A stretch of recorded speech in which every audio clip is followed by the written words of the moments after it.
चलिए हम गायक प्रेम पंकज आप सब तमाम भोजपुरी सुने वाला श्रोतागण के गोर लगतनी। चलिए एगो बड़ा बढ़िया लाजारी गीत आप सबके बीच लेके आ रहा हूँ साक्षी फिल्म से। जना के लेखक बानी हमारे बड़ भैया दीपक गिरी जी, जेकर निर्माता बानी हमारे बड़ भैया एक निराला जी। एक जन के पति परदेश बारे ये जार के मौसम बा अपना पति लगे फोन लगेले बिया आ कहतिया निराला जी छोड़ी जारावा में तू तो बसल बारो राजधानी। छोड़ी जारावा में तू तो बसल बारो राजधानी।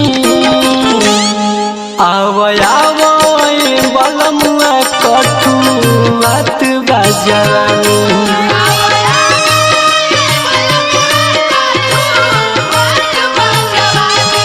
आवय बलमुआ कठुआत बाजारानी।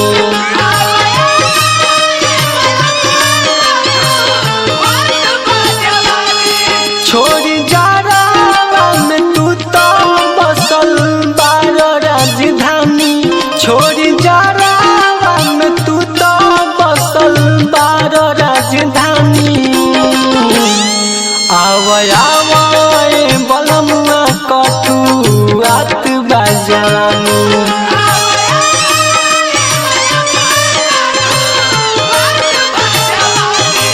आवय बलमुआ कठुआत बाजारानी।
बड़ा वियोग में बिया आ कहतिया तापी के तन पुअरा फूकी जाला नहीं जार हो।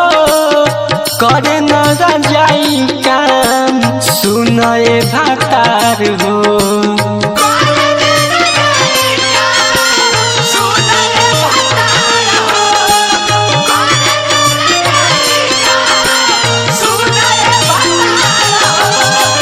तापी के तन पुअरा फूकी जाला नहीं जार हो।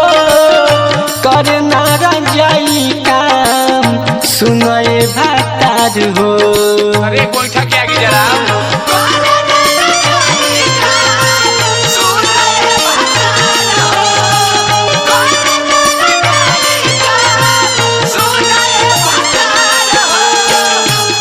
हमारा दिलावा के फीलिंग सैया रउए न जानी। हमारा दिलावा के फीलिंग सैया रउए न जानी।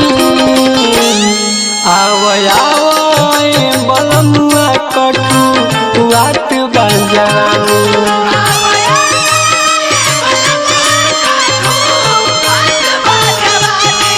आवय सजना कठुआत बाजारानी।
और अतिया बड़ा वियोग में बिया कहतिया बहे दया रौखरे भीतर जरैया धनिया के बात मानी एहो मोर सैया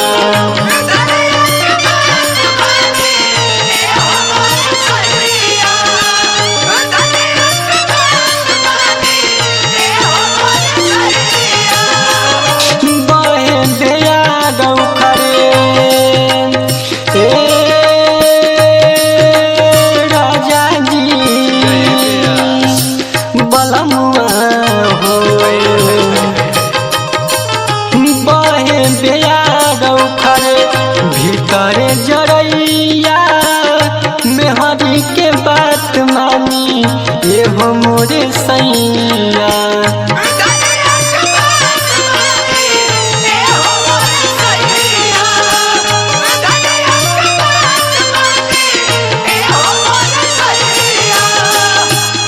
दीपक पंकज काहे करतनी रउआ मन मानी प्रेमी पंकज काहे करतनी रउआ मन मानी आवय बलमुआ कठुआत बाजवानी